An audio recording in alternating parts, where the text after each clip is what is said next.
오늘 주시는 하나님 말씀 요한복음 8장 1절에서 11절까지 말씀입니다. 저와 여러분이 한 절씩 교독하겠습니다. 예수는 감람산으로 가시니라.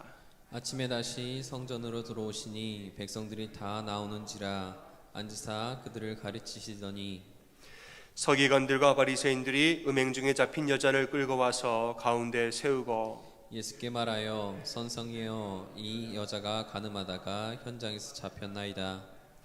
모세는 율법에 이러한 여자를 돌로 치라 명하였거니와 선생은 어떻게 말하겠나이까? 그들이 이렇게 말함은 고발할 조건을 얻고자 하여 예수를 시험하여 밀어라.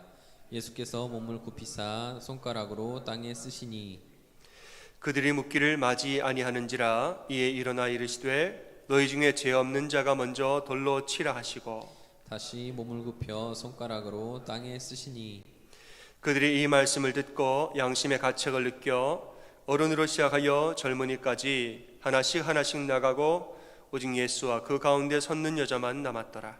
예수께서 일어나사 여자 외에 아무도 없는 것을 보시고 이르시되 여자여 너를 고발하던 그들이 어디 있느냐? 너를 정죄한 자가 없느냐? 대답하되 주여 없나이다. 예수께서 이르시되 나도 너를 정죄하지 아니하노니 가서 다시는 죄를 범하지 말라 하시니라. 아멘. 할렐루야. 아멘. 여러분 평안하셨습니까? 우리 서로 전우적으로 참 잘 오셨습니다. 서로 인사하시겠습니다. 참 잘 오셨습니다. 네. 성가대는 오늘 2부에 서지요? 네.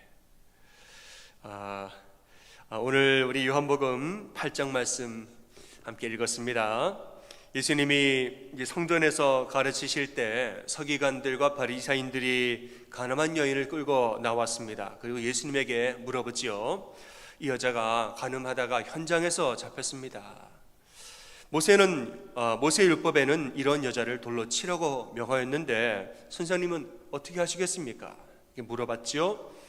6절에 보면은 이것은 예수님을 고발할 조건을 얻고자 함이었더라 이렇게 말합니다. 이 목적이 예수님 고발할 명분을 얻으려고 한 것이다. 이게 무슨 말이냐?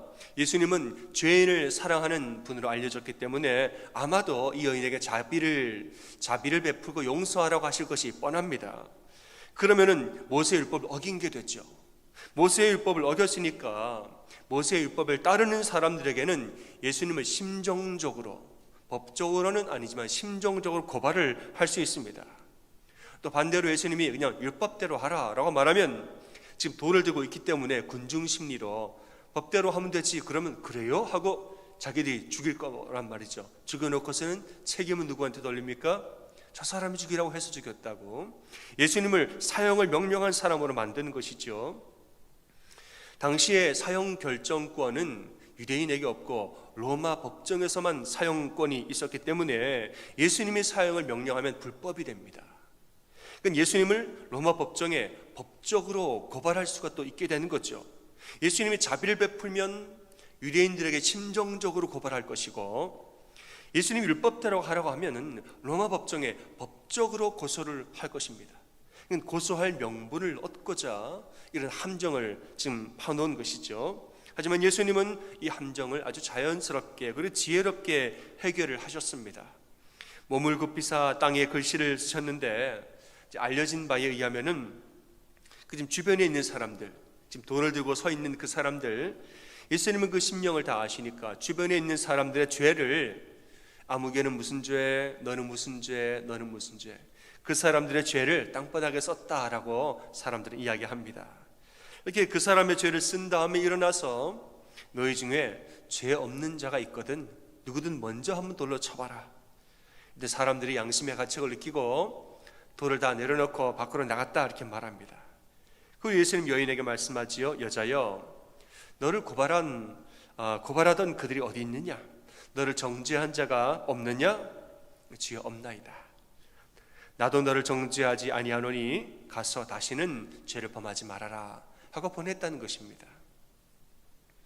우리는 이 말씀을 보면서 예수님이 죄인을 대하는 방법을 보게 됩니다. 그리고 또 예수님이 사람들의 연약함을 대하는 방법을 우리는 보게 됩니다. 말씀 보면은 서기관들과 바리새인들이 상대방의 연약함을 다루는 방법과 예수님이 상대방의 연약함을 다루는 방법이 확연하게 다르지요. 그래서 오늘은 우리가 사람들의 연약함, 서로의 죄, 서로의 허물을 어떻게 대해야 하는지 그 말씀을 좀 여러분과 나누고자 합니다. 먼저 우리가 알아야 할 것은, 여러분, 이 땅에 있는 모든 사람들은 다 죄인인 것을 인정하십니까? 의인은 없나니 하나도 없느니라. 이 땅에 있는 사람들은 전부 다 죄인입니다. 그 사람만 죄고 이 사람만 죄고가 아니고 나도 죄인이고, 그럼 나만 죄인이냐? 이 땅에 있는 사람들은, 이 세상에서 살고 있는 사람들이라면 전부 다 하나 할 것 없이, 예외 없이 다 죄를 짓고 산다는 것입니다.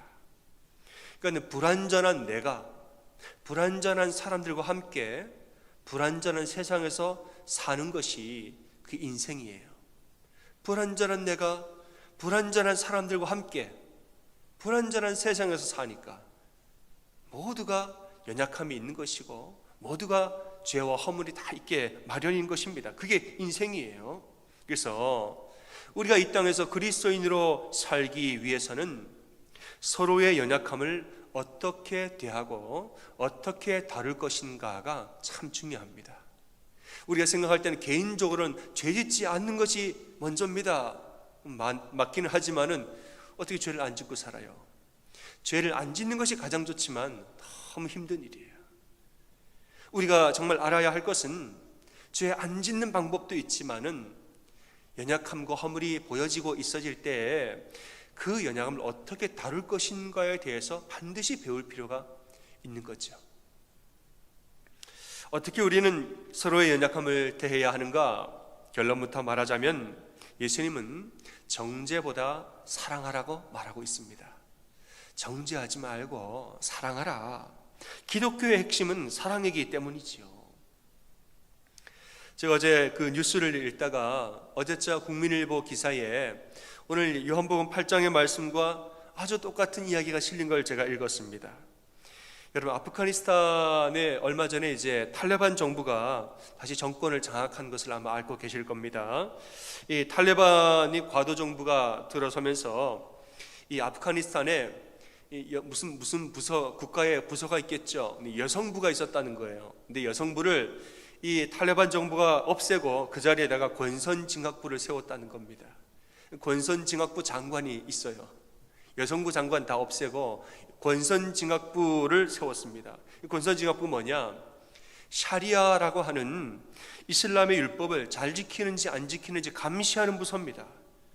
근데 얼마나 이 율법을 엄격하게 적용을 하는지, 그전에는 불륜을 저지른 여성들을 잡아서 돌로 쳐서 공개 처형을 시키는 것을 허용했던 그 부서라는 거예요. 아니, 불륜을 했는데 남자는 어디 가고 여성만 처벌을 하고, 또 공개 처형을 돌을 쳐서 아무나 사실만 확인되면 어느 길거리에서나 여성을 돌로 쳐서 죽여도 괜찮다, 이걸 허용했던 부서가 탈레반의 권선징악부였다는 것입니다. 그러니까 사랑이 없이 정죄만 하려고 하는 대표적인 예라고 우리가 볼 수가 있습니다. 지금 예수님 앞에서 여인을 끌고 와서 돌을 들고 죽일까요 말까요 라고 지금 물어보고 있는 이 사람들, 그 사람들이 바로 이 권선징악부에서 일하던 바로 그 사람들의 심령과 지금 똑같다는 것이죠. 그러니까 사람들 마음이, 너는 죄인이니까, 너는 죄를 지었으니까 공개적으로 창피를 당하고 마땅하고 공개적으로 죽어도 마땅하다, 너는 죄인이니까, 이런 마음이 있는데 참 무서운 마음이죠. 근데 더 무서운 건 뭐냐 하면은, 사실은 이것이 이 여인 자체가 아니라 예수님을 고발하기 위해서 이 한 여인의 생명을 이용하고 있다는 것이에요. 실제로 이 여인을 뭐 어떻게 하려는 그 의도보다는 예수님을 고발하기 위해서 한 여인의 생명을 지금 이용하고 있다는 것이 더 무서운 일이죠. 참 무섭고 끔찍한 일이 아닐 수가 없습니다. 왜 이렇게까지 하는 걸까? 아니, 좀 너무하지 않나? 사람들이 참 못됐다, 왜 이렇게까지 하나? 곰곰이 이제 생각을 해보면은 그들은 한 가지 사실을 놓치고 있습니다. 이 여인이 죄다, 죄인이다, 그것만 알지 지금 뭐를 놓치고 있습니까? 나도 역시 죄인이다라는 사실을 지금 놓치고들 있다는 거예요. 너는 죄인이니까 정죄받아 마땅하지, 이런 생각만 하면서 나도 죄인이라는 생각은 놓치고 있다는 거예요. 중요한 건 뭐냐? 모르고 있다가 아니에요. 놓치고 있다는 거죠. 모르고 있다가 아니에요. 놓치고 있는 거예요. 왜냐하면 한 명 한 명 개인적으로 만나가지고 한번 차분하게 물어보겠습니다. 그런데 나 좀 봅시다. 방에 들어가서 당신은 완벽합니까? 당신은 정말 그렇게 의인이에요? 당신은 아무 잘못도 없습니까? 물어보면은 대답할 사람 아무도 없습니다. 나도 죄인이라는 것을, 자기에게도 연약함이 있다는 것을 다 알고 있습니다. 알고 있어요. 모르는 사람이 없다는 거예요. 그러니까 모르는 게 아니라 지금 놓치고 있다는 거예요. 이상하게 어떤 순간이 딱 되면 군중심리에 휩싸여서 내 죄는 잊어버리고 남의 죄를 정죄하게 되는 것이에요. 우리가 사람들이 다 양심이 있기 때문에 개인적으로 물어보면은 당신 완벽합니까? 특별히 여러분과 가장 가까운 가족이 그러는 당신 완벽해요? 물어보면은 우리는 사실 할 말이 없습니다. 우리는 알아요. 그런데 이상하게 어떠한 적절한 조건이 갖추어지면, 말하자면 누군가가 합심해서 말하자면 이제 뭐 이야기를 하다가 누가 헐뜯기 시작하면은 묘한 군중 심리가 작동이 되면서 같이 그냥 비난을 하거나 같이 거기에 동조하게 되는, 내 죄를 모르는 것이 아니라 놓치고 혹은 뒤로 하게 되는 것이죠. 그 이유가 무엇이냐? 그 이유는 바로 미움 때문이라는 거예요. 사람들이 자기도 완전하지 않다는 걸 알면서도 왜 여인들을 이렇게 여인을 돌로 치려고 하느냐? 그 이유는 뭐냐? 미움 때문이라는 거예요. 미움이 있으니까 내 죄는 잊어버리고 남의 죄만 생각합니다. 그냥 예수님 미운 거예요. 이 사람들 마음속에 예수님을 미워하는 마음이 가득한 거예요. 아유, 저 예수, 마음에 안 드는 저 예수, 저 사람을 내가 어떻게든 고발해가지고 한번 내가 넘어뜨려 봐야지. 예수님 아주 미워하는 거죠. 예수님 막 미워하는 마음이 가득하니까 내 죄는 잊어버리고 합심해서 정죄를 했다는 것이에요. 근데 이렇게 보면 사실 정죄라는 것은 사실 정의에서 나올 때보다 미움에서 나올 때가 더 많다는 것입니다. 정말 내가 의의 잣대로 들이대서 정의를 위하여서 내가 정죄할 때보다는 그냥 이 사람을 싫어해서 미워해서 정죄할 때가 더 많다는 거예요. 우리 생각하기를 정죄를 한 다음에 저 사람 잘못했으니까 하죠. 마치 공의의 잣대로 정죄한 것처럼 말하지만은 그 심리를 조금 더 깊이 알게 되면은 사실은 그냥 미워해서 그러는 거예요. 그러니까 정죄는 이 정의에서 나올 때보다 미움에서 나올 때가 훨씬 더 많다는 거예요. 생각해 보면 여러분, 내가 사랑하는 사람의 죄는 빨리 용서합니다. 근데 내가 미워하는 사람의 죄는 한번 다 찾아내서 정죄를 합니다. 이게 사람의 심리가 그래요. 내가 좋아하는 사람은 죄를 지어도 덮어주고, 내가 미워하는 사람 뭐 하면은 막 이렇게 정죄를 해요.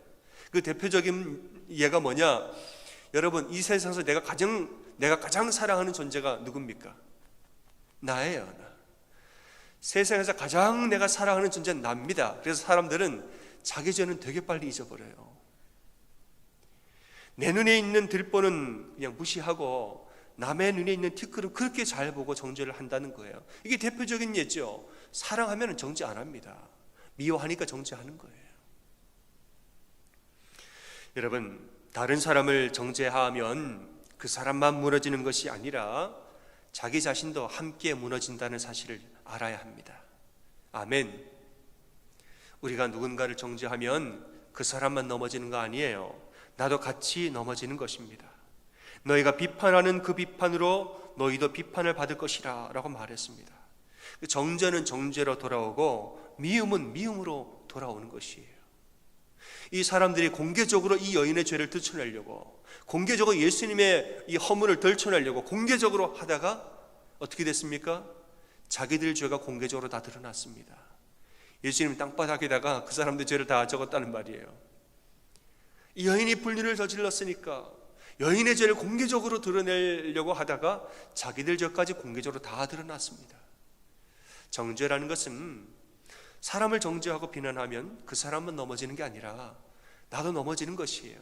그 사람 허물만 드러나는 것이 아니라 내 허물도, 그렇게 하고 있는 나의 모습 자체가 이미 허물인 거죠. 내 허물도 같이 드러나는 거예요. 데일 카네기의 인간관계론이라는 책에 보면 아브라함 링컨의 이야기가 나옵니다.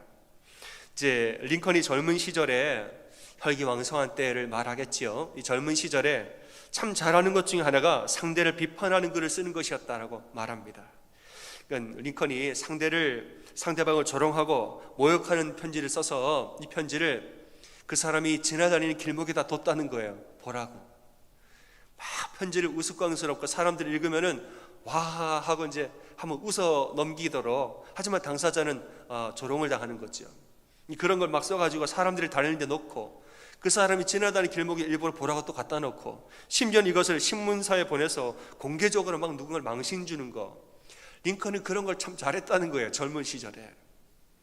어느 날 한번 아주 이 싸우기를 좋아하고 허영심이 많은 제임스 쉴드라는 정치인이 있었습니다. 이 정치인을 비판하는 글을 씁니다. 비판할 만하니까 했겠죠.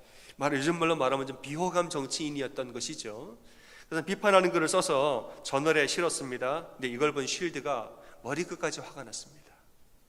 막 화가 나가지고 링컨을 찾아가서 결투를 신청했습니다. 말하자면 너 죽고 나 죽자. 네가 나를 이렇게 공개적으로 망신을 줬으니까 한번 어디 결투를 통해서 너 죽거나 나 죽거나 한번 해보자고 결투를 했다는 거지요. 링컨은 싸우기 싫었지만 결투를 무시하면 당시에는 이제 소인배가 됐다는 겁니다. 어쩔 수 없이 하는데, 이제 무기는 링컨이 고를 수가 있었습니다. 그래서 링컨이 고른 게 칼이었다는 거예요. 왜 칼이냐? 링컨 자신이 팔이 길었기 때문에 내가 팔이 기니까 칼을 써야겠다. 칼을 들었다는 거예요. 그 후에는 이제 육군 사관학교를 졸업한 사람을 찾아가서 검수를 배웠다는, 내가 죽으면 안 되니까.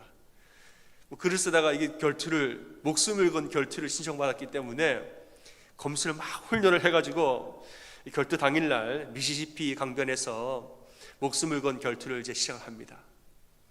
긴장되죠. 결투를 하려고 하는데 다행히도 어느 사람이 중재를 해가지고 싸움을 말려가지고 결투가 멈춰졌다는 거예요. 감사하죠. 근데 이 사건이 링컨에게 큰 영향을 줬다는 것입니다. 내가 생각할 때는 잘못한 사람한테 당신 반성하시오, 당신 사과하시오, 난 이런 의미로 비판을 했지만은 오히려 이것이 상대에게도 해를 끼쳤을 뿐 아니라 나에게도 큰 해로 같이 돌아온다는 것을 링컨이 깨닫게 되었던 중요한 계기가 됐다는 것입니다. 그리고 그 후로는 다시는 누군가라도 다시는 비판하지 않는 정치인이 됐다는 거예요. 일례를 들어보면 링컨이 대통령이 됐습니다. 남북전쟁을 할 때 이야기인데, 이런 남군과 북군의 승패가 결정이 된 결정적인 전투는 게티스버그 전투라고 하지요. 이 게티스버그 전투에서 북군이 결정적인 승리를 거머쥡니다. 그리고 남군은 후퇴를 해서 내려갑니다. 이때 이제 빨리 쫓아가면은 남군을 완전히 괴멸시킬 수 있는 기회가 있었다는 거예요. 당시 북군의 장군은 조지 미드 장군이었는데 링컨이 명령을 내립니다. 빨리 쫓아가서 지금 빨리 괴멸을 시켜라. 그럼 전쟁은 끝나는 거다. 명령을 했는데 이 미드 장군이 우물쭈물하다가 자꾸 너무 신중하게 하다가 기회를 놓쳐버렸단 말이에요. 남군은 도망가고 전쟁이 끝나지를 못했습니다. 그러니까 링컨이 너무너무 화가 나가지고 전쟁을 끝낼 수 있는 천우일우의 기회였는데 이걸 내가 명령을 했는데 내 명령을 무시하고 저러다가 이렇게 되어버렸다. 막 너무너무 화가 나가지고 이 미드 장군한테 분노의 편지를 씁니다. 앞으로 당신의 활약을 기대하기란 너무너무 힘들 것이고 난 앞으로 기대도 하지 않을 겁니다. 당신이 천우일회의 기회를 놓쳐버렸으니까 난 지금 너무너무 실망을 했습니다. 이런 글을 적어요. 근데 이 편지를 전쟁을 하던 게티스버그 전투를 방금 전에 승리로 이끌었던 그 조지 미드 장군이 이 편지를 받아보면은 그 심정이 어땠을까요? 근데 여러분, 이 조지 미드 장군은 이 편지를 읽지 못했다는 거예요. 왠지 아세요? 링컨이 편지를 써놓고는 붙이질 않았다는 거예요. 분노에 휩싸여가지고 너무너무 화가 나가지고 너 때문에 전쟁을 끝낼 수 있었는데 못 끝냈다는 거예요. 왜 그럼 난 너무 실망했다고 편지를 써놓고 붙이려고 그러다가 한번 다시 생각해 본 거예요. 막 마음 같아서는 막 붙이고 싶은데 가만히 다시 한번 생각해 보다가 붙이지 말아야겠다 하고 서랍속에 넣어뒀다는 거예요. 그리고 이 편지는 링컨이 죽은 다음에 그의 서류함 속에서 발견돼 가지고 나중에 사람들이 그때서야 알았다는 거예요. 아, 이런 편지를 써놨었구나. 하지만 붙이지 않았구나. 이거 알았다는 거죠. 그러니까 정죄라는 것은 나뿐 아니라 서로에게 해가 된다는 것을 알았기 때문에 붙이지 않았다는 거죠. 여러분, 미움은 미움을 낳고 정죄는 정죄를 낳습니다. 분노의 감정으로 상대를 비방하면은 잠깐은 내 마음이 후련할지는 몰라도 결국에는 서로를 해치게 된다는 것이죠. 예수님은 원수는 미워해도 괜찮다. 원수는 원수니까. 원수는 미워해도 괜찮다라고 말씀하지 않으시고 뭐라고 그러시죠? 원수를 뭐 하래요? 원수를 사랑하라. 원수를 사랑하며 박해하는 자를 위해서 기도하라 라고 말씀했습니다. 왜냐하면 그래야 그도 살고 나도 살고, 원수를 사랑하고 박해하는 자를 위해서 기도하는 것이 나도 살고 그가 사는, 그도 함께 사는 길이기 때문에 그래서 그렇게 하라는 거예요. 에베소서 4장 31절과 32절에 보면은 너희는 모든 악독과 노함과 분냄과 떠드는 것과 비방하는 것을 모든 악의와 함께 버리고 서로 친절하게 하며 불쌍히 여기며 서로 용서하기를 하나님이 그리스도 안에서 너희를 용서하심과 같이 하라 라고 말씀했습니다. 하나님이 나를 용서한 것 같이 그 사람을 용서하라 라는 것은 나 같은 죄인도 용서하신 하나님의 사랑을 기억하라 라는 말이에요. 나 같은 죄인도 용서하신 하나님의 사랑, 그 사랑을 한번 생각해 봐라. 그러면 그들에게 친절과 또 관용을 베풀 수가 있는 것이다 말하고 있습니다. 여러분, 우리 마음속에 누군가가 미워지고 누군가를 향한 이 분노가 막 올라올 때가 있죠. 그럴 때는 막 그냥 올라오는 감정대로 막 그렇게 행동하시면 안 됩니다. 이럴 때는 잠시 멈춰서서 하나님 앞에서 자신을 돌아볼 필요가 있습니다. 우리 중에서 누가 하나님 앞에서 감히 의롭다고 할 수가 있겠습니까? 하나님 용서와 하나님 사랑이 없었으면 우리가 어떻게 여기까지 지금 이렇게 살아올 수가 있겠습니까? 하나님 앞에서 내가 어떠한 사람인지 잠시 비춰보면서, 그래, 나도 죄인인데, 나도 연약한데 내가 뭐 이렇게까지 정죄를 하나? 우리 자신을 돌아보면서 하나님 앞에 한번 나아갈 필요가 있는 것입니다. 예수님이 땅바닥에 이제 사람들의 죄를 적으셨다 이렇게 말하지요. 땅바닥에 앉아서 잠시 침묵의 시간을 말하는 것인데, 침묵을 가지면서 사람들의 죄를 적으신 것은 뭐냐? 그들로 하여금 잠깐 자신을 돌아보는 시간을 주신 것입니다. 처음에는 막 미움과 분노에 눈이 멀어서 돌멩이를 들었지만은 예수님이 침묵함으로 잠시 시간을 멈추어서 땅바닥에 글씨를 적으시면서 특별히 내 죄를 적는 것을 가만히 보면서, 아이고 그래, 나도 똑같은 죄인인데 내가 무슨 돌을 들어서 내가 어떻게 하겠다고 지금 이러고 있나? 그러지 말아야겠다. 이러면서 돌을 내려놓고 정죄를 멈췄다는 거예요. 그 다음에 예수님 뭘 하시느냐? 여인에게 사랑을 선포하십니다. 나도 너를 정죄하지 아니하노니 가서 다시는 죄를 범하지 말거라 하고 여인을 보내줬다는 거예요. 여러분, 이런 일을 겪은 여인이 어찌 다시 간음을 하겠습니까? 죽을 뻔하다가 살아난 여인이, 이런 사랑과 용서를 받은 여인이 어찌 또다시 같은 죄를 짓겠습니까? 예수님은 정죄로 사람을 바꾸려 하지 아니하고 사랑으로 사람을 바꾸려 했다는 거예요. 여러분, 사람은 정죄로 바뀌지 않고 사랑으로 바뀝니다. 맞습니까? 아멘. 잠언 10장 12절에 보면 미움은 다툼을 일으켜도 사랑은 모든 허물을 가리느니라 말하고 있습니다. 미움은 다툼을 일으켜도, 그러니까 사람 누군가를 미워하면은 그냥 작은 실수만 보아도 끄집어내서 다투는 거죠. 하지만 사랑은 모든 허물을 가리느니라. 사랑하게 되면 서로의 허물을 인내하고 참아주고 덮어준다는 것이에요. 그러니까 정죄하지 않는 비결은 뭐냐? 되짓지 않는 것이 아니라 미워하지 않는 것. 좀 더 정확하게 말하면 서로 사랑해 주는 것이 정죄하지 않는 비결이에요. 나도 정죄하고 싶어서 하는 게 아니라 네가 죄를 자꾸 지으니까 정죄할 수밖에 없는 거야. 그러니까 죄를 짓지 마. 이건 이렇게 말하죠. 죄를 안 지으면 될 거 아니야. 여러분 그게 이렇게 됩니까? 죄 짓지 않아야 정죄를 안 한다가 아니라 뭐냐? 내가 그를 미워하지 않으면 정죄하지 않는 것이에요. 다른 말로 내가 그를 사랑하면 정죄를 안 하는 거예요. 무슨 말인지 여러분 알고 계시죠? 네가 죄를 안 지어야 내가 정죄를 안 하지가 아니라 내가 그를 사랑하면 정죄를 안 하는 것이에요. 우리 지난 부흥의 주제가 전 참 기억에 남고 마음에 듭니다. 여러분 지난번에 우리 부흥의 주제가 뭡니까? 무엇보다 무엇이 더 귀합니까? 문제보다 존재가 더 귀하다. 저는 이 말씀이 너무너무 마음에 와닿아요. 특별히 제가 은혜 받은 말씀 중에 하나가 뭐냐? 상대방의 죄를 없애려고 하지 말고 쓰지 않도록 도와주라는 거. 저는 참 마음에 와닿았어요. 그 사람의 죄를 없애려고 노력하지 말고 그 죄를 쓰지 않도록 도와주라는 것이에요. 하나님은 모든 사람에게 어느 누구로도 대체할 수 없는 특별함, 유니크니스를 우리에게 다 주셨다는 거죠. 심지어는 여러분 각자에게 있는 그 서로 자기만에 있는 연약함들, 각자가 가지고 있는 연약함, 그 연약함마저도 하나님이 우리에게 주신 이 유니크니스, 특별함이라는 것이에요. 그러니까 우리의 모든 연약함은 태어날 때부터 가지고 태어난 특별함이기 때문에 그 연약함을 고치려고 애쓰지 말고 쓰지 않도록 도와주는 것이 더 좋다는 거예요.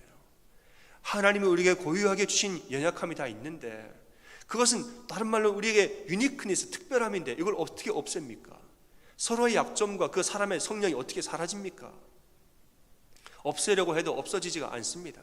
다만 그 연약함을 쓰지 않도록 우리는 도와주는 것이 더 좋다는 거예요. 여러분, 사람의 연약함이라는 것은 미움을 받으면 점점 커지고 사랑을 받으면 점점 작아집니다. 아멘. 사람의 연약함이라는 것은 미움을 받으면 점점 커지고 사랑을 받으면 점점 작아집니다. 관계도 마찬가지예요. 미운 사람을 정죄하면 관계는 점점 나빠집니다. 내가 싫어하는 사람을 정죄하면 관계가 점점 더 악화되고 멀어지는 것이에요. 왜냐하면 사람의 미움을 받으면 그 미움을 다시 돌려주기 마련이기 때문에 그런 거예요. 누군가 나를 미워하면 나도 그 사람 미워하는 겁니다. 미움을 받으면 미움을 돌려주게 되어 있습니다. 그러니까 관계가 멀어지죠. 또 상대를 정죄할 때에는 그 사람의 죄만 드러나는 게 아니라 누구 죄도 같이 드러나요? 내 죄도 같이 드러나는 거예요. 남의 허물을 비판하는 그것 자체가 내 허물이 되는 것입니다. 허물은 같이 드러나게 되어 있는 것이에요. 그래서 정죄할 때에는 정죄라는 것은 승자가 없는 게임입니다. 다 같이 패자가 되는 것이고 상처만 남는 것이 정죄입니다. 하지만은 좀 마음에 안 들더라도 혹은 내가 참 마음에 걸림이 있는 사람이라 할지라도 그 사람을 품어주고 그 사람을 용납하고 사랑하면은 그 사람은 점점 더 사랑스럽게 변하는 줄로 우리는 믿습니다. 우리가 사랑을 주면 그 사랑은 우리에게 다 돌아오는 법입니다. 아멘. 미움을 주면 미움이 돌아오고 사랑을 주면 사랑이 돌아와요. 인내함과 온유함으로 사람을 도와주면은 그 인내함과 그 온유함이 다 또 우리에게 돌아오게 됩니다. 여러분, 사랑을 많이 받은 사람은 미운 짓도 덜하는 법입니다. 사랑 많이 받은 사람은 미운 짓도 덜해요. 그러니까 우리는 남의 연약함을 고치려고 하기보다 그 연약함을 쓸 필요가 없도록 더 많이 도와주고 더 많이 함께 하라는 것입니다. 여러분, 문제보다 존재가 더 귀한 줄 믿습니다. 우리가 사람들을 볼 때는 그 사람의 문제만 여러 번 보지 말고 그 사람의 존재를 먼저 보는 여러분 되시기를 바랍니다. 사람들을 볼 때 내 관점으로 보면은 참 문제 많은 사람으로 보이겠지요. 내 관점이에요. 문제 있는 사람이 사람 보면 문제 있는 사람은 보이는 거죠. 내가 문제가 있으니까 문제가 있는 사람은 보이는 거예요. 내 자신이 온통 문제 덩어리인데 사람을 어떻게 좋게 보겠습니까? 사람의 문제가 보이는 것은 내 문제 때문이기도 한 거예요. 그러니까 인간적인 관점으로 보면은 사람들을 문제 많은 사람으로 보지만은 하나님의 관점으로 볼 때는 한 명 한 명이 전부 다 소중한 존재라는 사실을 믿으시기 바랍니다. 내 관점으로 보지 말고 하나님의 관점으로 사람들을 봐야 돼요. 하나님의 관점 뭐냐? 한 명 한 명 너희가 다 내가 직접 손으로 빚고 내가 지은 나의 걸작품이라고 말하고 있어요. 내가 너를 참 잘 만들었지. 하나님 실수하지 않으신다고 그랬는데 하나님 실수로 만든 작품 없습니다. 한 명 한 명 전부 다 아름다운 걸작품이고 고귀한 존재라는 거예요. 그게 바로 하나님의 관점입니다. 하나님이 베드로에게 이방인 사역을 명령하실 때에 하신 말씀이 있어요. 하나님께서 깨끗하게 하신 것을 내가 속되다고 하지 마라 라고 베드로에게 말했습니다. 베드로는 이방인은 속된데 내가 왜 만납니까? 하나님 말씀하시기를 내가 깨끗하다고 한 사람을 너희가 왜 속되다고 하느냐? 마찬가지예요, 여러분. 하나님 관점에서는 너무나 귀한 존재인데 왜 네가 문제 많은 사람하고 이야기를 하느냐? 네 관점으로 말하지 말고 하나님 내 관점으로 말해라고 하나님 말씀하고 있는 것이에요. 하나님이 존귀하게 여기는 사람을 우리가 미워하고 정죄하면 안 되겠죠. 하나님이 존귀하다고 말씀하시니까 우리는 하나님을 믿고 그 사람을 인내하고 사랑함과 온유함과 친절과 관용과 용서로 그를 대해야 되는 것입니다. 사랑하는 여러분, 사람들의 연약함을 볼 때가 있죠. 살다 보면은 우리는 다 지혜가 있기 때문에 이 사람은 이게 연약하구나, 저 사람은 저게 연약하구나, 이 사람은 이게 약점이 있구나, 우리는 다 알게 됩니다. 조금만 살아보면은 심지어는 몇 마디만 1분만 이야기하면은 굉장히 많은 게 보일 때가 있어요. 사람을 많이 대하는 직업을 갖다 보면은 조금만 얘기해 보면 알게 돼요. 대화라는 것은 그 사람의 어투와 사용하는 단어와 억양과 표정과 몸짓과 시선과 모든 것이 다 종합적으로 소통을 하고 있기 때문에 잠깐만 이야기해 보면 금방 이게 옵니다. 연약함은 다 드러나게 되어 있기에 마련입니다. 숨겨질 수가 없는 것이에요. 그 누구나 마찬가지예요. 하지만은 사람들의 연약함을 볼 때에는 여러분 정죄하지 말고 먼저는 인내하고 용납해 주시기를 바랍니다. 아멘. 오늘은 좀 아멘을 많이 하셔야 돼요. 제가 자꾸 아멘을 많이 하는데 여러분 신중으로 마음으로 저보다 10배는 더 아멘 하신 줄을 저는 믿습니다. 지금도 마음으로 아멘 하신 줄 믿습니다. 아멘. 우리 성도님들 제가 지금 말씀을 잘 듣는지 제가 잘 알고 있죠. 저는 좀 이제 가끔씩은 좀 무서울 때가 있어요. 왜냐하면은 성도님들 설교를 너무 잘 기억을 하셔가지고 나는 좀 했던 얘기 또 하고 싶은데 여러분 때문에 참 걸릴 때가 많습니다. 가끔씩은 중요한 것만 기억하고 다른 건 조금 좀 까먹어 주시면 제가 좀 감사하겠어요. 여러분, 사람들의 연약함을 볼 때에는 정죄하지 말고 먼저 인내하시기를 바랍니다. 미워하지 말고 온유함과 인내함으로 좀 섬겨주시기를 바랍니다. 이 말은 막 내가 마음에 어떤 마음이 있는데 무조건 이 마음을 억눌러라, 참 그건 아닌데 하는 마음을 무조건 억눌러라 그런 말이 아니에요. 무조건 막 억누르기만 하는 게 아니라 한번 생각해 보라는 것이죠. 나는 어떠하냐는 거예요. 잠깐 하나님 앞에 나아가서 그럼 나는 어떠한가? 나도 똑같은 죄인임을 알고 나도 똑같은 연약함이 있는 존재라는 것을 알고 상대방에게 너그럽게 대하고 온유하게 대하라는 것이에요. 왜 그렇게 하는가? 예수님이 나에게 그렇게 해주셨기 때문에 그러는 거예요. 예수님이 나도 참 문제 많은 사람이지만 내 문제보다 내 존재를 더 사랑하사 십자가 달려 돌아가셨다는 거, 이걸 알기 때문에 나도 사람들한테 그렇게 해야지, 이게 되는 거예요. 사랑하는 여러분, 내 문제보다 내 존재를 더 귀하게 여기신 예수님의 사랑을 기억하면서 서로의 문제보다 그 존재를 더 귀하게 여기면서 사는 그건 여러분이 다 되시기를 주님의 이름으로 축원합니다. 아멘. 시간에 옆에 있는 분들에게 그렇게 한번 고백하겠습니다. 저를 따라서 오늘 좀 행동이 있습니다.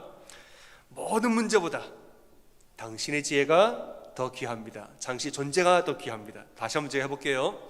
모든 문제보다 당신의 존재가 더 귀합니다. 시작. 모든 문제보다 당신의 존재가 더 귀합니다. 아멘. 한 번 더 하겠습니다. 모든 존재보다 헷갈렸죠? 모든 문제보다 내 존재도 더 귀합니다. 한번 해보죠. 시작. 모든 문제보다 내 존재도 더 귀합니다. 아멘. 이렇게 찬양하겠습니다.